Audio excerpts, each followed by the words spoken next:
Well, hello and welcome back to another episode of Voice of the Rings. I'm your hosting guide, Zollin Ironshield, and I'm together here again with my friend Jethros, and we are going to talk about some stuff with RiseToWar, the Kings of Men, the new season right now, which me and Jethros were in. Is it 5 for us or 6? I don't know. They stopped doing the season. 6 for you, 5 for me. Yeah. But yeah, so anyway, but they kind of stopped calling it seasons anyway, and now they're calling it campaigns. So again, this is the Kings of Men, Rings of Power campaign. And me and Jethros have thoroughly enjoyed this one. Jethros, you were telling me this afternoon. Go ahead and tell me what have you been enjoying about it? What's your favorite thing? Well, I like the fact that one of the things I love the most is that you can gain access to a lot of the tier 4s from that are normally locked behind different factions. So typically if you were playing Linden, for example, you would have access to March Wardens only, and then you'd have to be Angmar if you wanted to get, let's say, the Fallen, right? Yeah. And so, but now with this one, they've allowed you to do the conversion to bring random mobs on the map that are next to your settlement that come to you, and then you can just do a bunch of weird, fun combinations that you normally couldn't do before. Yeah. Yep. Exactly. I've also enjoyed the whole, like, that is a huge thing, and that's like you're obviously talking about too, like, creating these, right, the camps, which is cool that you can get them hired through camps. And again, that's awesome. And for people who might not know, it's because we capture certain locations, right? Usually it's one of them will give us the opportunity of having that unit. All right, where is it? What's a good example? Which one gives a good? Because they all give bonuses. Is it? If you go to Hobbiton, you can see that you can get the Hobbit archers for the Hobbit hunters. Yes, there we go. Yeah, so when you capture it, that's the bonus for this. Yeah, that's really cool. I really like that a lot. My personal favorite thing about this so far has been the whole, I mean, it's gonna sound like a joke, but kingdom building, right? Like, that's what I like. I love the fact that, like, you start as everyone's solo. And then you join your fellowships that you plan to join, or you find a group, and then five fellowships decide to join in together, which is the system, right? And you basically get to join this group of 5 fellowships. One is the founder group, whoever's the founding group, and then at that point you establish a kingdom, but you have to have a ring of power first. Which, again, if people don't know how that works, there's 8 rings of power the way they did it, and then the 1 ring, so technically I guess there's 9, right? But there's a Numenos, Isengard, Dol Amroth. They didn't use a lot of it. It's all kind of different spots they picked. They picked Osgiliath, not Minas Tirith, surprisingly, which is kind of interesting. It's the Varang's capital. I don't even know how to say it. Do you know how to say it, Jethros? Mod Ortog? That's one of the rings. And then Rune, or Kineland, or Kinneland, however you say it. And then of course down here in it's an interesting, again, that they put it in Haradabad or whatever instead of like Harad, and then they have one in Umbar. Again, they really extended the map. I like the fact that they extended the map. What did you think of that? I'm certain that the benefit of this is that it's really spread out where the rings are, so that you don't have a couple of these bigger things being clumped together. I think for this campaign, they definitely tried to eliminate geographical advantages, like location-wise. Yeah. And you can see they knew that you'd most likely be able to have 3 different kingdoms made with the number of players on the server. And so you could really tell how they thought the map would be split, and it's kind of crazy how balanced our server has been overall. It was very balanced for a lot of this time, and it is interesting to me. I'd be interested if people want to leave comments if your servers were as balanced as ours. We had a very balanced 3-way powerhouse. Like we had it the way the fellowships combined, the 5 fellowships, the blue team, ours, and the pink and black. We were right here having combat around the ring for, I don't even know, almost a month now.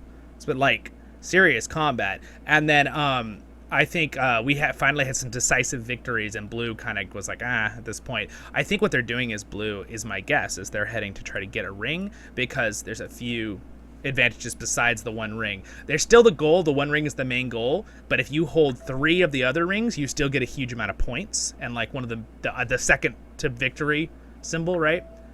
So again, we have 3. We have Dolamroth, Isengard, and a Numenos.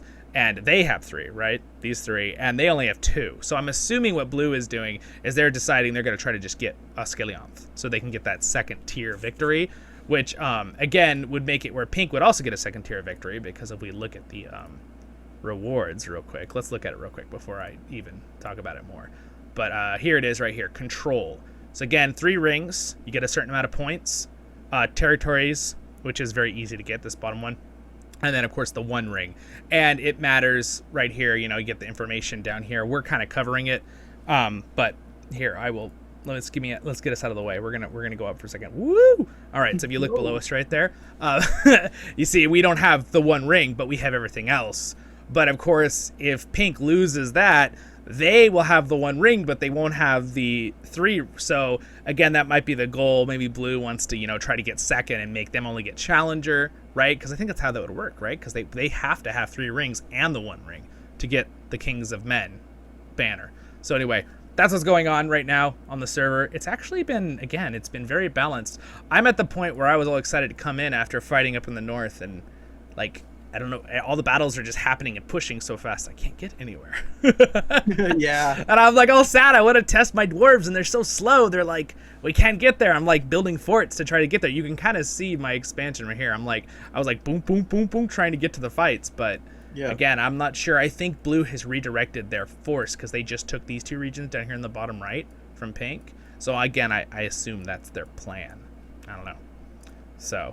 But it's interesting how when your team is winning, you feel like you're trying to chase the fights all the time. Yeah. And when you're losing, you actually get to do fights more easily because they push to you, and then you get to do more battles and see like how strong your commanders are. And so, it's kind of it's made me personally torn because the most combat I remember having was in the ones where we've lost.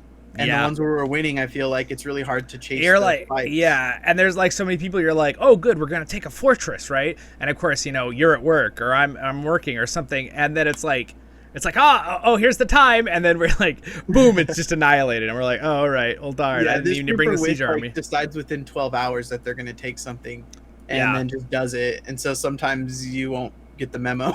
Yeah, exactly. You're like, oh man, I wanted to help, but I mean, it's good, it's fun. But again, that's why honestly at this point I'm just clearing tiles and taking some eagles. But I'm hoping to go find some actual combat again too, because I want to fight more. I want to test out my Gimli, right? I mean, you know this, Jethros, but I just refined this literally today to tier 4. So 20% increased damage right off the bat because he has 460 mites. So I'm very happy. We've been seeing some very silly things out of. Should I show him the one report?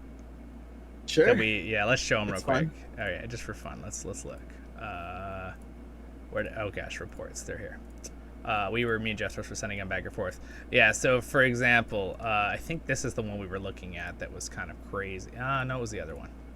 It was this one. Again, my Gimli one-shots the eagle tiles like soundly. So if we look at this, again, we're kind of in the way. So I'm gonna put us up here for a minute. Woo! All right, we're going up to the top. We're like flying around. So as you can see, permission to move me like that. Yeah. And as you can see here, we have major, like, look at this. So Gimli did 253,000, and as we look in the battle, Jethros pointed this out to me. You see, I didn't even trigger the special box of knowledge, right? That gives me 9% increased damage and 30%, right? And my first, like, you can already see Gimli's doing a lot, right? 7,000 damage, gains pursuit, all this kind of stuff. And then it was round 3 and 4 is where it goes crazy damage. Round 3, yeah. So here's Whirlwind, right? So Gimli, again, he doesn't get affected by the lore, which would have increased this damage. But look at this. 28,000 damage, 23,000 damage with Whirlwind to the 2 units. And then he does more damage, right? And then my Master Throwers, the dwarves did a lot too, 25. Yeah. And then Gimli in round 4 basically just executes the rest of the eagles, sadly. Poor eagles. Right here. Look at this. Look at this damage. 1 hit. 77,000 damage. Yeah. That's ridiculous. It's crazy. And so all that damage by pretty much round 5. And round 5 we just kind of finished them off. I finished them off. So realistically, we were doing the math. If they had enough HP, my Gimli could be hitting close to 500,000, but it's just not enough HP. Himself, yeah. yeah, by himself. And yeah. with the army, probably almost 700,000. Yeah, because I mean, they did a lot right there. And again, that's because we were talking about the armor too. Again, I know we're showing off Gimli, but I've worked so hard on this. Everything's on Gimli, by the way, guys. I know he's a whale, but I put all my work into Gimli, so he has everything on him. But he gets, look at that, they get +3 attack, +3 attacks, that's 6 attack, +3 health, +2 health, that's 5 plus health, and they get 25 defense and stun immunity for them. Again, I'm debating if I want to try to use the fire resistance chest piece, not to mention the damage reduction, but yeah, I've been enjoying this season though a lot. Yeah. So anyway, backed off. We get way off meta there, off point, but so some of our hardcore people are gonna want to know that anyway. So me and Jethros asked you in the chat like about your Gimli. How is Gimli? Yeah, exactly. And we're gonna do some hardcore videos on some commanders. Jethros has some amazing Boromir ones, so make sure you guys stay tuned for that. But is there anything else, Jethros, you want to add to what's about this season? Well, I mean, I like to talk about the new abilities real quick. Yes. The ring abilities. Yeah, because so like we mentioned earlier, like you can do the ring abilities to give you a bunch of bonuses and buffs that allow you to like help your kingdom be like stronger, building up faster, and basically for us, we were very fortunate because the ring ability that we controlled early on was the one that gave us a 50% resource increase for like 8 hours or something like that. Oh, and we were waking up in the morning with full storages, and we were like, "Oh no, we needed to be on to like use our stuff." We had like an hour or two of wasted resources, and like we thought we used them all up the night before, so we're like, "Oh, 6 hours, it'll be fine." And then kaboom, resources. So yeah, do you want me to show your screen at all? Did you want to show anything in particular? Yeah, just to show one more thing. That's really cool. All right, so here is the screen. It actually is kind of nice us being at the top here. It's not in the way as much. Yeah, just let me know if I am in the way because I can't quite see where our faces are. Yeah, I'll let you know. But you're good now. So again, it might be slightly blurrier, but not too much. RiseToWar is have great. I wanted to talk about these though because there's a lot of new ones. And there's been changes. So the Midas Touch has been really cool for those that that struggle to like get into the Balrog fights or the the boss fights in the early game. You can use that to convert stone. You unlock it, I think, at like ring level 30 or something like that. And you use it on your base, right? Great. Yeah, you just click on your base and you just boom, do Midas Touch, and basically you give up stone. Extract is an instant way to get resources, but it's not quite as good as gathering. Mind Sharpener is exceptional, especially if you put your ring points in to give it a plus 100%. Super mock battle, right? Super One of my personal favorite additions, though, besides earlier I talked to you guys about conversion, which allows you to grab mobs near your settlement, which makes it possible for you to get tier 4s from other factions that you normally wouldn't have access to. And it does matter. I'm personally proud of this ring ability, the Clairvoyance, not the ring ability, but whatever it's called, using the ability points, because I don't remember if it was the end of season 1 or season 2, but they had questions to players about like what kind of improvements that we could make to the game, and I basically told them I'd love it if we had an ability to scout tiles so that we could see what we're fighting with and be a little bit more strategic with our battles. And then all of a sudden they introduced this way over here now in the 6th season. And it's been really cool to see people loving to use like this, because a lot of people are sending, oh, I scouted this tile, here's what's there. And then people like go, oh, let me hit that. It's a Gandalf. Let me bring some Gandalf the Grey. I'll bring something with Pursuit. Or it's a, who else is good? Gil-galad. Oh, let me bring something with Pursuit. Or it's a Witch King. Let me bring Fire Resistance. And like it's added strategy, and you're giving up a fairly reasonable sacrifice of your ability points to do it, and I think that that's been really cool. It really is. And another thing with the conversion is that it does matter where your base is located, which is kind of cool. So if you want tier 4 Rohirrim, your base actually has to be located somewhere inside of Rohan area-ish, right? It needs to be probably in the Wold or Eastment. Here, I'll flip to mine for a second here. The Wold or Eastment right? Or, the Ford, Gap of Rohan. You can look. If you actually go to a location, you'll see at the end of the game what kind of tier 4. So you can see marshals are here, right? Tier 4 units. And, of course, there's regular cavalier tier as well. But that kind of goes all around. So that is really, really cool. I could test. What's actually really awesome is if you get your base by Almond Lock, where the ring is, the one ring, you actually can get every single tier 4 close enough to your base that you can try to recruit them, which is why my base is where it is. I can recruit Ravengers from the Mordor faction. I can recruit more Swan Knights faster rather than just conscripting. I can get marksmen. I could get marksmen, there's even iron. Iron Warriors, for example. March Wardens. Close enough. Yeah, March Wardens is what I was trying to say. Like you can get any of them. You can get Fallen. You can get all of them. If you're in this region, you have access to all of them if you're close enough using conversion. Yeah, so strategically, it's really fun. That's even cooler, right? Because then not only are you fighting for the ring area, you want the actual area around the ring because it gives you that option of switching up your build, kind of, which is cool. Oh, and we should say that it is cool that when you bring a unit in, right, don't they automatically have 5 upgrades, right? That you don't have to spend gold? I think that happened when I spent gold from like one of the merchants that sold it to me. Oh, yes. Yeah, that's it. That's a new mechanic too that I really like. It is. It was pretty cool that came up. It hasn't come up very often for me. I don't know how often you've seen it. I've maybe seen it 4 times in total. The most I've gotten here is I usually just get the one where it's like investigate, where you just click on it and get your extra resource or whatever kind of thing. Do I even have one right now? It said I had one. I had a little. Oh yeah. Oh, this one's the worst. I have the one right now where it actually lowers the resources on the tile until you move someone to it, right? And then you can clear it. Thank goodness I have one right next to it. But that's very convenient. I'd never have that. No, this is the first time out of it. It's the worst. So what are the ones? I think the ones for everyone to know then is there's the one that gives you free resources and free ring power. You just click on it. You don't have to send anyone there. Yes. Then there's this one. That's a pain in the butt, right? That's like and a all conflict. the way, it's worth mentioning that way if you spend the money to do it, it gives you a bunch of resources. Yes. Well, I'm so show the faster right you do it, it actually is a benefit if you do it fast enough. You don't lose that much.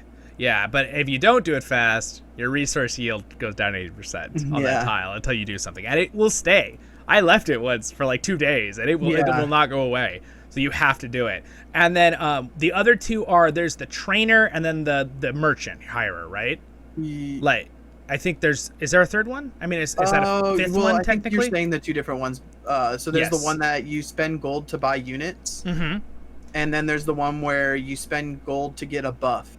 For the armory that's on it, right, too? It's the army that actually checks it, I noticed. I haven't verified how that works. I'm just like, this is cool. I did it once. I sent one army there, and it was just my scout army, and it put a buff on the actual, next to their name, and it was for only that army, because I looked at all my other armies, and none of them had it. So I'm pretty sure it only works on the army you sent. Was it temporary or permanent? It's temporary. It was a temporary buff. I think it was like 24 hours or something. I was curious about that because I didn't see like a timer or anything like that. Yeah, it didn't have a timer. Yeah, but anyway, I thought that was cool though. So there's the merchant one. So if you buy the units from the merchant, then they automatically start with +5 buffs, right? Which is everyone knows what we're talking about. You click on someone, right? These you have to upgrade with gold, right? They automatically start at 5 out of 10, which is really cool. So you spend the money to get them, right? You have to spend gold from the merchant to get that unit, and then they come to your base, a group of them. But then you automatically have them upgraded to 5, which is kind of cool. If you think about it, if you're planning to get a certain unit, and you don't want to spend that gold, and by happen chance he gives you the unit you want to get later, that you're planning on getting later that you can't yet, let's say it's a tier 4 unit and you only have tier 3s, or a tier 3 and you only have tier 2s, you can buy that group of units ahead, and voila, they already have 5 points in. So I really love that addition. I thought that was really cool. Here's the thing. Let's see. Okay, investigate. So see, again, I have to spend 5,500 gold. It'll remove this, and I'll immediately get these resources, though, which is kind of cool. So boop. Does it instantaneously, it's removed. So anyway, I kind of wonder if the amount it gives you is the amount you've lost. Because I remember seeing a bigger amount before. Maybe, like how long it sits on the tile. Yeah. These are kind of hard things to know. If anyone knows, leave a comment. We'd like to know that for sure. All right, guys. So we're gonna do. This is part 1. Thank you so much for joining us for this one, and we had a blast talking about it. We're gonna talk about the ring now and some stuff in part 2. If you guys want to check that out, it'll be linked there. It'll be the next video or a day after this one, kind of thing. So we had a lot of fun, but we wanted to break it up a little bit for you guys because we did a lot of talking. So a lot of information there. Again, I'll try to do some timestamps for you there to make it easier for you guys. That's a lot of work, so don't forget to like and subscribe. And thank you again, Jethros, for joining us for this video today. Quick little shout out and thanks to my Patreons for the support. It means a lot. And yes, we'll see you guys in the next episode of Voice of the Rings. Thanks again, Jethros. See ya.